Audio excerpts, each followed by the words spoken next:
अगर आप पेरेंट हैं और आपके घर में बेटी है और बेटी की उम्र अगर 9 से 14 साल के बीच में है, तो ये वीडियो आपको सीरियसली देखना ही चाहिए। अगर आप नहीं देखेंगे तो हो सकता है कि आपके बच्चे का भविष्य एकदम खराब हो जाए। मैं बात ये कर रहा हूं कि आपका जो जनरेशन है, आने वाला जनरेशन, वो आए ना कभी।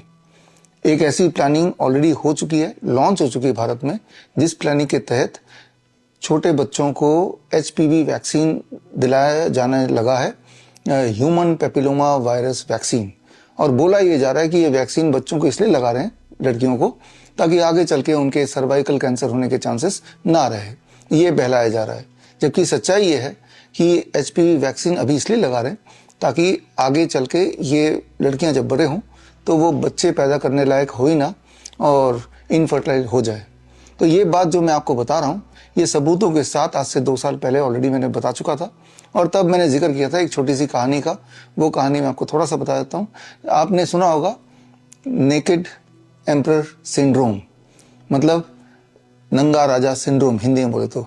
एक प्रचलित कहानी है जहाँ पे एक राजा को बहका के 2 ठग ये समझा देते हैं कि हम आपके लिए ऐसे कपड़े लेके आएंगे जो आप जब पहनेंगे तो जो लोग बुद्धिमान हैं उनको आपको उन्हीं को वो कपड़ा दिखाई देगा, और जो बुद्धिमान नहीं है, बेवकूफ़ हैं, तो उनको आपका पहना हुआ कपड़ा नहीं दिखाई देगा। एक्चुअली उन्होंने कुछ भी नहीं पहनाया और राजा को नंगा ही छोड़ दिया, और राजा को बोला कि आपने कपड़े पहन लिए हैं लेकिन ये कपड़ा दिखाई उसको देगा जो बुद्धिमान है। तो राजा को एहसास हुआ कि मैंने कुछ पहना नहीं, लेकिन वो सोचता है कि अगर मैं बोल दूं कि मुझे तो कोई कपड़ा दिख नहीं रहा है, मैं तो नंगा दिखाई दे रहा हूँ, तो लोग सोचेंगे कि ये तो बेवकूफ़ है। तो इसलिए राजा बोलता है हाँ भाई, मैं तो कपड़ा पहना, मुझे दिखाई दे रहा है। और यही बात पूरे उसके साम्राज्य में फैल गया कि राजा ने एक इनविजिबल कपड़ा पहना लेकिन दिखाई उसको देगा जो कि बुद्धिमान होगा। और राजा नंगा ही निकल गया अपने साम्राज्य में ये देखने के लिए कि देखता हूँ किस किस को मेरे कपड़े दिखाई दे रहे हैं, और ये भी समझ जाऊंगा कि कौन कौन हमारे साम्राज्य में इंटेलिजेंट है और कौन बेवकूफ़ है। और राजा के हाँ में हाँ मिला के दरबारी से लेके जनता बोलने लगी, राजा आपने तो बहुत शानदार कपड़े पहने, आपने तो बहुत शानदार कपड़े पहने, जबकि सच्चाई ये थी राजा ने कुछ पहने ही नहीं था। और तभी एक बच्चा एकदम से भीड़ में चिल्ला के बोलने लगा, अरे राजा तो नंगा है, राजा तो नंगा है। और देखा देखी और भी बच्चे चिल्लाने लगे, और अल्टीमेटली सबके बीच में पर्दाफाश हो गया और सबको ये पता चल गया कि एक्चुअली राजा ने कुछ पहना नहीं है, लेकिन कोई भी सामने आके पहले बोलने की हिम्मत नहीं कर रहा था सच्चाई। उस दिन राजा की आंखें खुली, लेकिन तब तक वो ठग राजा से बहुत सारा पैसा लूट के जा चुके थे। तो वो कहानी का कॉन्टेक्स्ट इस HPV वैक्सीन में जो षड्यंत्र है उससे जुड़ा हुआ है, वो आगे आपको मैं बताऊंगा। एक और कॉन्टेक्स्ट है जिसको आपको थोड़ा समझना पड़ेगा, थोड़ा धैर्य रखना पड़ेगा। मामला आपके आने वाले जनरेशन का है, वो जनरेशन आएगा या नहीं आएगा इसका है, इसीलिए थोड़ा पेशेंस रखिए। समझाने के लिए छोटा सा उदाहरण, मान लो मैं एक टीका आविष्कार करता हूँ और बोलता हूँ आपको कि ये टीका अगर बच्चे को आप लगा देंगे अभी जब वो बच्चा है 9 से 14 साल के बीच में, तो आज से 50 साल बाद भी बच्चे के बाल सफ़ेद नहीं होंगे, काले ही रहेंगे। ऐसा आपको बोल दूं तो आप मेरी बात मान जाएंगे? आप तो बोलेंगे ना कुछ एविडेंस दिखाओ, कोई सबूत दिखाओ। जिन बच्चों ने आज से 50 साल पहले लगाया हो और वो आज 50 साल के हो गए हों तो उनके बाल काले होने चाहिए, फिर ये सारा आप मामला पूछेंगे। और उस वैक्सीन का नाम रख दूं FBH, forever black hair vaccine, FBH, और प्रोपेगेट करूं, प्रोपेगेंडा मीडिया में डाल दूं और सबूत ना दिखाऊं, तो आप बोलेंगे पहले सबूत लाओ कि अब अगर मैं अपने बच्चे को ये टीका लगा दूं तो 50 साल बाद भी उसके बाल सफ़ेद नहीं होंगे, और ये भी सबूत लाओ कि उसका कोई दुष्प्रभाव भी नहीं होगा। ये दोनों सबूत अगर मैं आपको दे पाता हूं तो ही आप अलाउ करेंगे शायद कि चलो मेरे बच्चे को भी ये टीका लगा दो, कि कौन चाहेगा कि उसके बच्चे का कभी ना कभी बाल सफ़ेद भी हों, राइट। तो खैर ये दोनों कहानियों का जो कॉन्टेक्स्ट है, चाहे राजा वाली कहानी, चाहे ये इमेजिनरी वैक्सीन FBH वाली कहानी, सफ़ेद बाल ना होने वाली कहानी, इनका क्या कॉन्टेक्स्ट है ये आपको आगे मेरे वीडियो में समझ में आएगा। फिलहाल मैं ये मान के चल रहा हूँ कि आप अभी भी प्रोपेगेंडा मीडिया देखते हैं, आप अभी भी अखबार पढ़ते हैं, तो आपने ऑलरेडी देख लिया होगा कि भारत में HPV वैक्सीन का ड्राइव मुफ्त में भारत के बच्चों को लगना शुरू हो गया है। ये सारी प्लानिंग हो ही चुकी है। पहले तो चल रहा था स्मॉल स्केल पे, अब चलेगा लार्ज स्केल में। यानी कि जो लोग इस षड्यंत्र में आ जाएंगे, जो बच्चे आने वाले समय में वो बांझ ही बनने वाले हैं, इनफर्टाइल ही होने वाले हैं। तो ये जो भी बात मैंने बताई है, ये सारी बातों का सबूत देखे बिना आप फैसला मत कीजिए। इन सारे बातों का सबूत देखने के लिए आज से 2 साल पहले 23 जुलाई 2024 में, यानी कि चंद्रशेखर आजाद जयंती के दिन, बाल गंगाधर तिलक जयंती के दिन मैंने ये वाला खुलासा कर दिया था। 2 साल पहले कर दिया था, लेकिन आज एक बार फिर से आपको वही वाला खुलासा देखना चाहिए, क्योंकि मुझे पता है कि जो पब्लिक है उनकी मेमोरी बड़ी शॉर्ट होती है, और ये बात मुझे भी पता है, प्रोपेगेंडा मीडिया को भी पता है। इसीलिए मैं एक बार फिर याद दिला देता हूँ। तो आगे 2024 वाला मेरा पूरा वीडियो देखिए, सारे एविडेंस देखिए, सारे एविडेंस डाउनलोडेबल है। जो मैं एविडेंस दूंगा, और सारे एविडेंस डाउनलोड करने के लिए स्क्रीन पे दिए हुए लिंक में जाके जो एविडेंस दूंगा वो डाउनलोड कर सकते हैं। एक कहानी के रूप में वो मैं आपको समझाने की कोशिश कर रहा हूँ, जो आज से 2 साल पहले का वीडियो है उसको, ताकि आप उसको देखें, देखने के बाद फिर समझें, फिर फैसला सिर्फ ये ना लें कि भाई मेरी बेटी को ये वैक्सीन लगना चाहिए कि नहीं, HPV वैक्सीन, बल्कि फैसला दृढ़ निश्चय ये भी कर लें कि आज के बाद, इस वीडियो को देखने के बाद, जितने ऐसे परिवार को आप जानते हैं जहां पे 9 साल से 14 साल के बीच की उम्र के बच्चे हैं, उन सबको ये वाला इंफॉर्मेशन जरूर दें। ये आपकी रिस्पॉन्सिबिलिटी है। आप नेकेड एम्परर सिंड्रोम का हिस्सा ना बने, बल्कि मैं तो ये भी चाहूंगा कि आपके आसपास जितने भी ऐसे स्कूल हैं जहाँ पे ये ड्राइव चलने वाला है, या चल रहा है, या चल चुका है, वहां तक भी पहुंचिए, और जहां तक हो ये बात पहुंचाइए, बिकॉज ये मामला है हमारे फ्यूचर का। फ्यूचर ही नहीं रहेगा, क्योंकि आने वाले समय में अगर सारे बच्चों को, लड़कियों को अभी ये लग जाएगा, तो आने वाले समय में if most of the girls become infertile, जैसा कि पहले होता रहा है, सारे एविडेंस आगे आपको देखने को मिलेगा, तो फ्यूचर ही खत्म हो जाएगा, क्योंकि बच्चे ही पैदा नहीं होंगे, या पैदा होंगे तो विकलांग पैदा होंगे, और मल्टीपल अबॉर्शंस भी होने के चांसेस हैं, जैसा कि होता है। जिन लड़कियों ने आज से 10 साल पहले, 20 साल पहले ये वाला वैक्सीन लगाया था, उनके सारे एविडेंसेस आपको इसी वीडियो में आगे मेरे 2 साल पुराने वाला लेक्चर में देखने को मिलेगा। बड़े शांति से एक एक एविडेंस देखिए, उसे दोबारा से रिकन्फर्म कर लीजिए डाउनलोड करके, और फिर फैसला लीजिए। चुपचाप मत बैठ जाइए, फैसला लीजिए क्या करना है। एक मुहिम चलाइए ताकि हम अपने भविष्य को बचा पाएं। फिलहाल आप उस वीडियो को अभी देखिए। धन्यवाद। कहानी कुछ इस तरह से है कि एक खास तरह का टीका, इसका नाम है फॉरएवर ब्लैक हेयर टीका।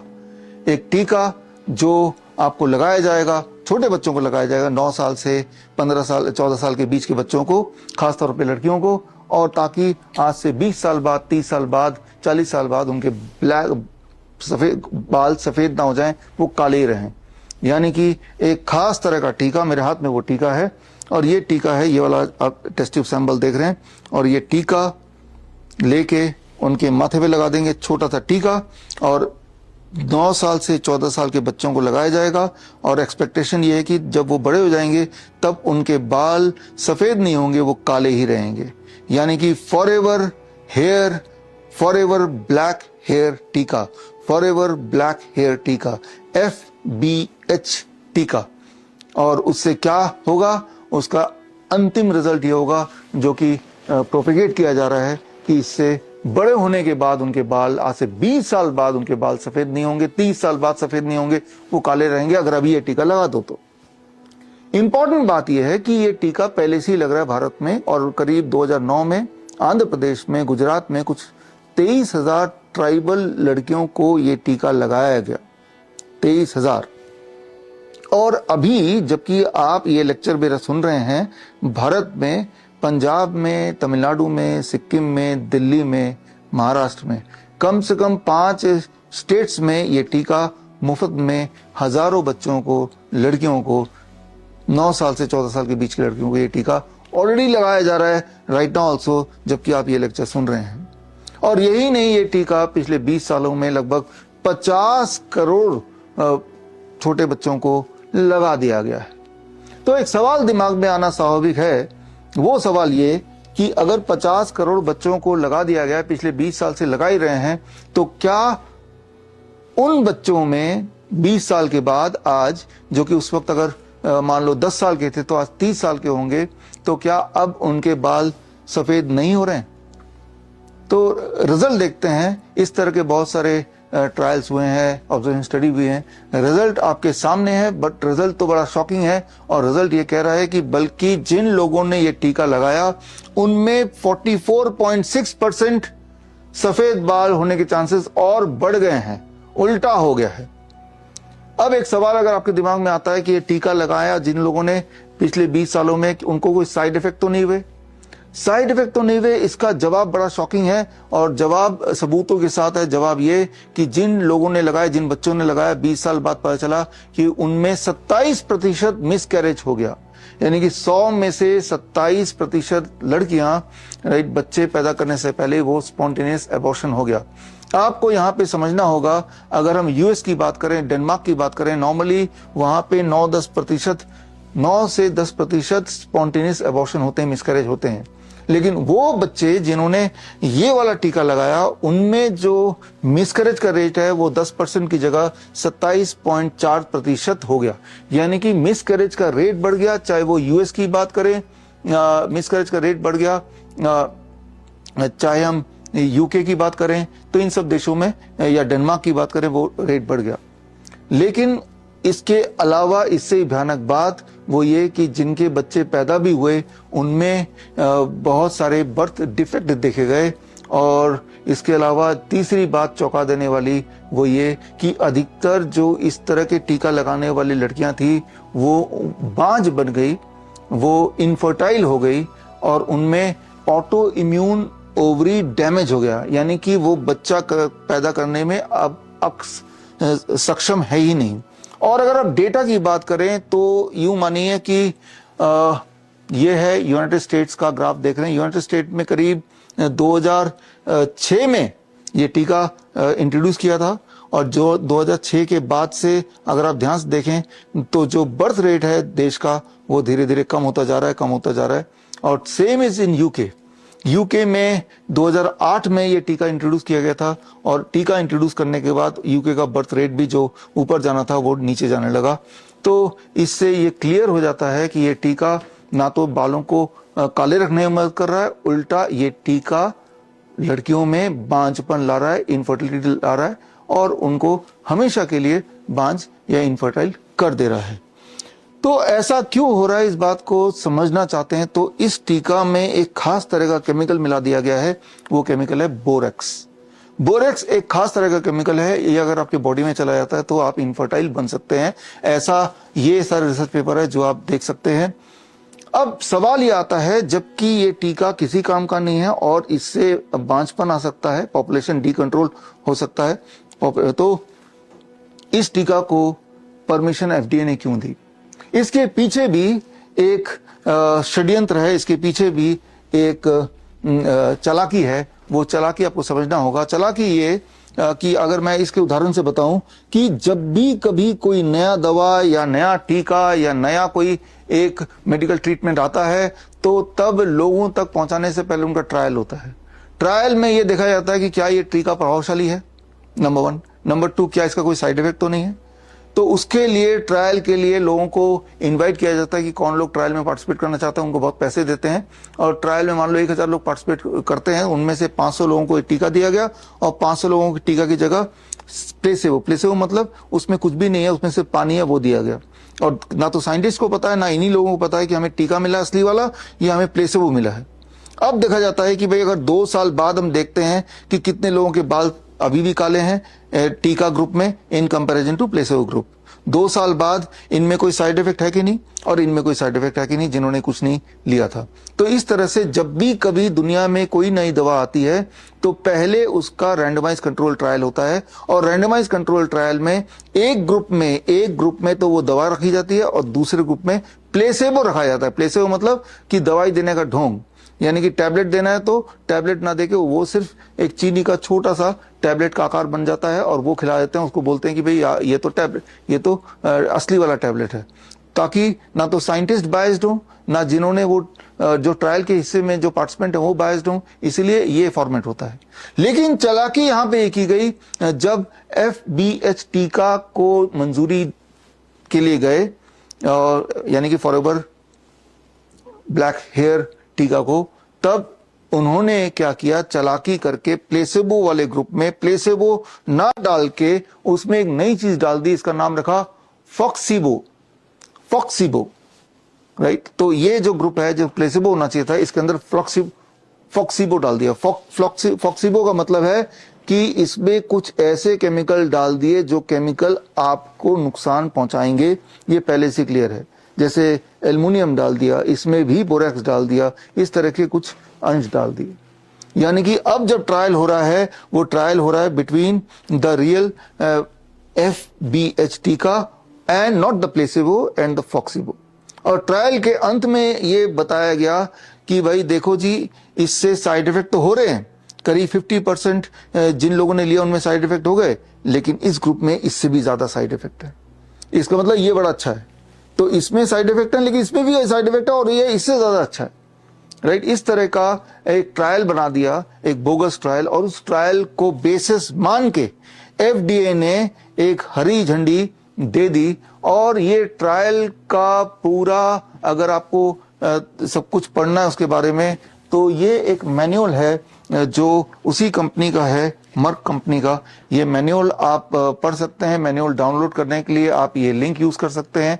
तो जो मैं आपको बता रहा हूं ये एक फिक्शन लगेगा आपको, लेकिन ये आज की सच्चाई है, किस तरह से ट्रायल हुए और किस तरह से ट्रायल एक दिखावा करके ये टीका को लाया गया फॉर द कॉमन मैन। तो अब जबकि 20 साल लगभग हो चुके हैं इस टीका के आए, और जबकि 50 करोड़ डोजेज लग चुके हैं, तो जाहिर सी बात है लाखों करोड़ लोगों को इसका साइड इफेक्ट हो चुका होगा। बहुत सारे करोड़ों या लाखों लड़कियां ऑलरेडी बांझ बन चुकी होंगी, कई लोगों की साइड इफेक्ट से मृत्यु हो चुकी होगी। तो क्या दुनिया भर में इस टीका के खिलाफ कानूनी कार्रवाई हो रही है? जवाब है हाँ। और अगर आप वो कानूनी कार्रवाई क्या है ये जानना चाहते हैं, तो मैंने पूरे दुनिया भर के इस टीका के विरुद्ध जो कानूनी कार्रवाई हुई है वो मैंने लिस्ट किया है। ये देखिए, अलग अलग देशों में जो कानूनी कार्रवाई हो रही है वो यहाँ पे एक एक करके मैं आपको दिखा रहा हूँ। और ये दुनिया भर में नहीं, भारत में भी हुआ है। भारत के सुप्रीम कोर्ट में भी केस गया है 2014 में। ये डेट 2014 30 जून 27 टू 30 जून 2014 का ये आप देख रहे हैं, और ये लिंक के माध्यम से वो कानूनी कार्रवाई आप देख सकते हैं। लेकिन अब 10 साल हो गए हैं भारत में सुप्रीम कोर्ट में इस टीका के खिलाफ कानूनी कार्रवाई होते हुए, लेकिन हुआ क्या? हुआ वही जो हमेशा होता रहता है, तारीख पर तारीख, तारीख पर तारीख, तारीख पर तारीख, तारीख पर तारीख मिलती रही है, लेकिन इंसाफ नहीं मिला मिलोड, इंसाफ नहीं मिला। मिली है तो सिर्फ ये तारीख पे तारीख। और वो तारीख पे तारीख तो एक तरफ चली रही है, और दूसरी तरफ प्रोपेगेंडा मीडिया अभी भी इस टीका को प्रमोट कर रहा है और इसको हर इंसान तक पहुंचाने के जिद पे अड़ा हुआ है। हर बच्चे के बॉडी में इस टीका को पहुंचाने में पड़ा हुआ है। आए दिन आप सब ने इस टीका के प्रमोशन दरबारी और सिलेक्टेड प्रजा के माध्यम से आप तक पहुंचाया है, आपने देखा है। लेकिन अगर आप बोलते हैं कि टीवी में ऐसा कोई टीका के बारे में हमने सुना नहीं, टीवी में ऐसा किसी को बोलते हुए सुना नहीं, तो अभी आपकी आंखें खुल जाएंगी और किस चीज की मैं बात कर रहा हूं आपको समझ आ जाएगा। लेकिन यहां जरूरत है चतुर रामालिंगम का वो ट्विस्ट। चतुर इस सदमे से रिकवर करता, उससे पहले रैंचो ने उसकी स्पीच के चंद शब्द बदल डाले, जैसे चमत्कार बन गया बलात्कार। पिछले 32 साल से इन्होंने निरंतर इस कॉलेज में बलात्कार पे बलात्कार किया। तो जिस तरह से रैंचो ने चतुर रामालिंगम के साथ एक छोटा सा छल किया था, ठीक उसी तरह से आपको सारा कुछ समझाने के लिए मैंने एक छोटा सा प्लान बनाया था। और वो प्लान ये कि जहां जहां मैंने बोला फॉरएवर ब्लैक हेयर टीका, वो उस चीज को हटा दे, उसकी जगह लिख दीजिए FBH की जगह HPV वैक्सीन। और जहां जहां मैंने बोला सफेद बाल बीमारी, सफेद बाल वो सफेद नहीं रहेगी, सफेद होगी नहीं, वहां वहां पे आप बीमारी का नाम रख दीजिए cervical cancer. I am sure अब आप रिलेट कर पा रहे होंगे। अगर आप प्रोपेगेंडा मीडिया देखते हैं, आप डेली अखबार पढ़ते हैं, तो ये खबरें कुछ ज्यादा ही प्रमोट की जा रही हैं कि HPV वैक्सीन बच्चों को लगाया जाएगा, लड़कियों को लगाया जाएगा, लगाया जा रहा है 9 साल से 14 साल के बच्चों को, ताकि बड़े होने पे उनको सर्वाइकल कैंसर ना हो जाए। अभी वैक्सीन लगा लो, जब 30 साल 40 साल के हो जाओगे तब आपको सर्वाइकल कैंसर नहीं होगा। ऐसा प्रिटेंड किया जा रहा है कि हम तो आप बच्चे की भलाई चाहते हैं, उनकी जान बचाना चाहते हैं तब के लिए, ताकि अभी हम कुछ करें ताकि तब दिक्कत ना हो।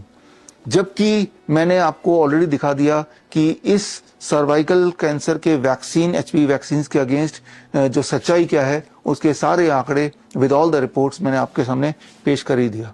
लेकिन इसके बावजूद भी क्यों ऐसा है कि यह प्रमोट हो रहा है अखबारों में, और बड़े बड़े लोग या जिन्हें हम बड़े मानते हैं वो खुल के इसका प्रमोशन कर रहे हैं। अगर आपको अब भी नहीं समझ आ रहा या आप रिकॉल नहीं कर पा रहे हैं प्रोपेगेंडा मीडिया में, या आप मीडिया देखते रही हैं, तो छोटा सा मैं आपको क्लिपिंग दिखाता हूं निर्मला सीतारमण का, जो कि फाइनेंस मिनिस्टर है, किस तरह से HPV वैक्सीन का प्रमोशन कर रही है। Cervical cancer vaccination. Our government will encourage vaccination for girls in the age group of 9 to 14 years for prevention of cervical cancer. अभी आपने निर्मला सीतारमण को देखा, और अब देखते हैं सुधा मूर्ति, जिन्होंने पार्लियामेंट में खड़े होके इसी खतरनाक डेडली HPV वैक्सीन का प्रमोशन किया। सुधा मूर्ति, जिनकी किताबें मैं और मेरी 10 साल की बेटी एक साथ पढ़ते हैं और उस किताबों से बहुत सारे ज्ञान लेते हैं, बहुत सारा इंस्पिरेशन लेते हैं। लेकिन अब इन किताबों की लेखिका सुधा मूर्ति कुछ ऐसा बोल रही हैं जो मेरे बच्चे को, क्योंकि वो भी 9 से 14 साल के ब्रैकेट में है, को आगे जाके इनफर्टाइल बना सकता है या बहुत सारी और बीमारियां ला सकता है। और इसके कंस्पिरेसी का जाने अनजाने, या तो मैं ये बोलूंगा नेकेड एम्प्रेस सिंड्रोम के तहत इसका हिस्सा बन रही हैं, और जो सारे एविडेंस उसको इग्नोर करके, आंख बंद करके पब्लिकली इसको प्रमोट कर रही हैं। और इस चीज से आपको समझ आ गया होगा कि किस तरह से हमारे समाज में नेकेड एम्प्रेस सिंड्रोम जन जन के अंदर एक बीमारी की तरह घुस गया है। There is a vaccination which is given to women, girls between the age of 9 to 14, known as the cervical vaccination, which can, if the girls take that, it can be avoided. May I request that to the House that we should incorporate that vaccination for the benefit of our girls, because prevention is better than cure. अभी तो मैंने बात की दरबारी की, लेकिन अब बात करता हूं कुछ प्रजा की। यहाँ तक कि बहुत सारे डॉक्टर्स जो बड़े बड़े पोजीशन पे हॉस्पिटल्स में हैं, वो भी HPV वैक्सीन्स को प्रमोट कर रहे हैं, मानो एक अमृत, एक रिवोल्यूशन आ गया है। लेकिन इस बीच शायद आज भी थोड़े से ऐसे लोग हैं हमारे देश में जो उस बच्चे की तरह हैं, उस बच्चे की तरह जो सच बोलने की जिन्होंने कसम खाई है। उनमें से एक ग्रुप का नाम मैं लूंगा, अवेकन इंडिया मूवमेंट। तो उन्होंने जब ऐसे डॉक्टरों को HPV वैक्सीन प्रमोट करते हुए देखा, तो उन्होंने इन्हीं में से कुछ डॉक्यूमेंट जो उन्होंने तैयार किए हुए थे डॉक्टरों को जब पेश किया कि इसके एविडेंस तो कुछ और कह रहे हैं, इसके एविडेंस तो ठीक उल्टा कह रहे हैं। तो देखिए, जब उन डॉक्टरों से कन्फ्रंट हुआ तो वो नेकेड एम्प्रेस सिंड्रोम से ग्रस्त वो डॉक्टर जो HPV वैक्सीन प्रमोट कर रहे थे, तो तब उनका जवाब क्या होता है, जरा इस क्लिपिंग को देखिए। ये जो वीडियो आया था उसमें लिखा था कि हमारी बच्चियों को आगे जाके प्रेगनेंसी नहीं होगी, उनकी ओवरी फेल होगी। There is no association with ovarian failure documented in the study. Yeah, ma'am, I have a question. Here you have mentioned that it does not affect fertility in women, the HPV vaccine. So whereas the Cervavax product insert itself is mentioning that no human studies have been done on fertility. Pregnancy, or you're trying to be pregnant, the vaccine is not to be given. Lactating mothers, no data has been done. So when there has been no trials and no study at all on the fertility of women after the HPV vaccine. On what basis can it be safe and effective? Secondly, worldwide there has been a major compensation program, because after vaccination, HPV vaccine, there has been ovarian failure.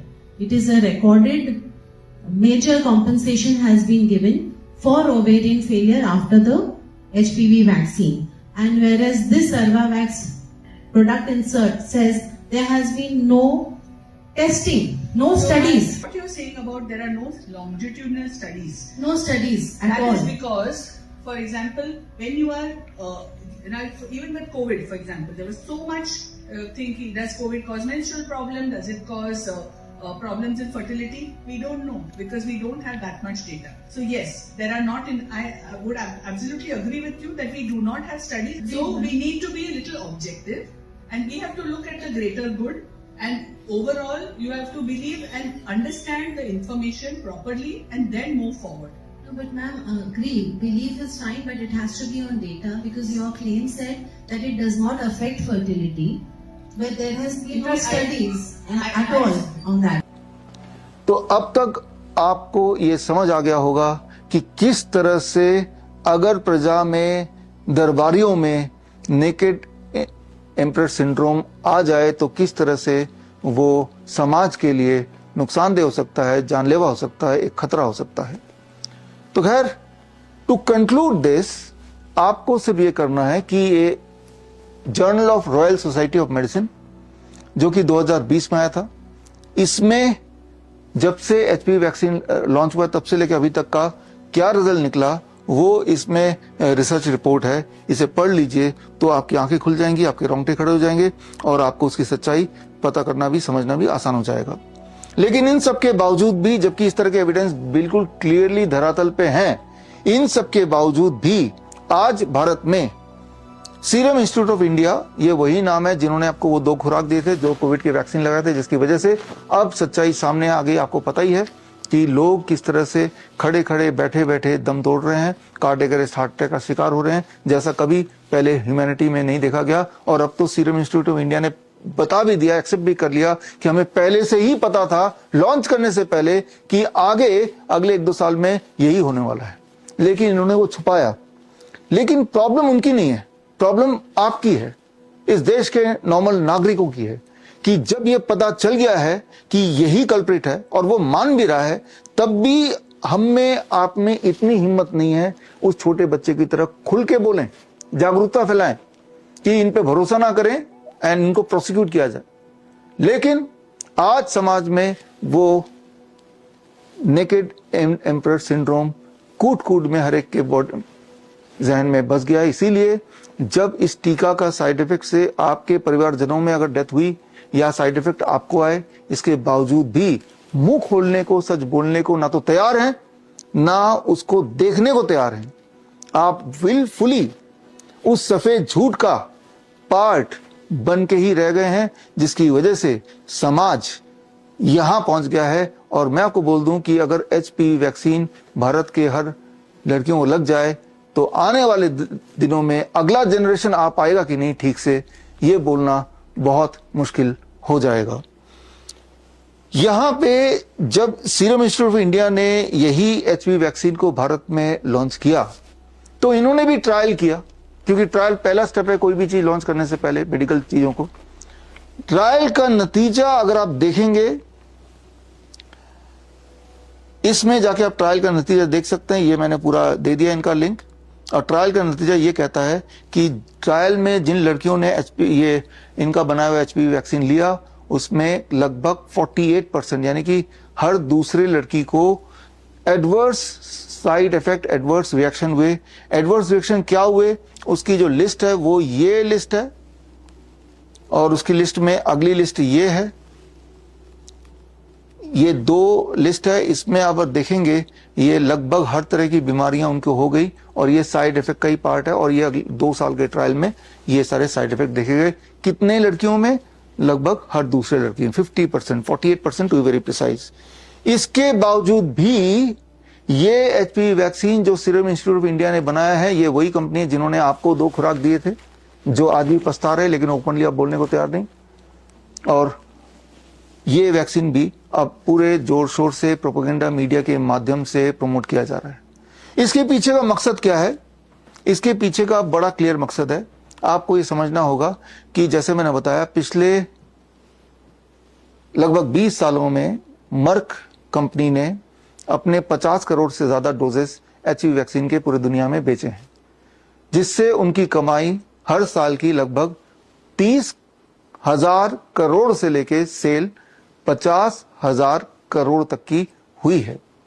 और यहां पे ये भी समझना होगा कि merc जो है it has done all this business in partnership with their government. तो इसमें जिसमें सरकार को हिस्सेदारी मिले, एक मोटा रकम मिले, तो सरकार अक्सर आंखें बंद करने को तैयार हो जाती है at the cost of the citizen. और इसमें दोष सिटीजन का भी इक्वली है, बिकॉज आंखें तो आपकी भी बंद है। और मुझे पता है कि आज के इस लेक्चर के बाद सारे सबूत आपकी आंखों के बिल्कुल सामने आने के बाद भी ये आंखें लगभग बंद ही रहने वाली हैं, जब तक कि हमारे देश में चंद्रशेखर आजाद, बाल गंगाधर तिलक जैसे लोग दोबारा जिंदा ना हो जाएं, दोबारा पैदा ना हो जाएं। जबकि ये जो दिखावा किया जा रहा है कि सर्वाइकल कैंसर को हम बचाना चाहते हैं, इससे दुनिया को, देश को बचाना चाहते हैं, बच्चों को बचाना चाहते हैं, ट्रुथ ये है, अगर आप ये रिसर्च पेपर पढ़ें कि जैसे ही बेटर हाइजीन मिलता है, क्लीन वाटर मिलता है, इंप्रूव न्यूट्रिशन मिलता है, इससे सर्वाइकल कैंसर भी और बाकी सारे कैंसर भी अपने आप ही गायब होने लगते हैं। तो यानी कि अगर सही मायने में हमें ये चिंता है कि बच्चों को या बड़े होने के बाद उनको cervical cancer, for that matter कोई भी कैंसर ना हो, तो उसका जवाब भी यहीं पे है, इसी धरातल में। सिर्फ improve nutrition, clean water and better hygiene दे दो, तो उससे ही ये जो कैंसर के चांसेस, फॉर दैट मैटर किसी बीमारी के चांसेस बहुत कम हो जाते हैं। तो अगर तो गवर्नमेंट को या आपको या सोसाइटी को एज ए होल काम करना ही है, तो इस डायरेक्शन में काम करना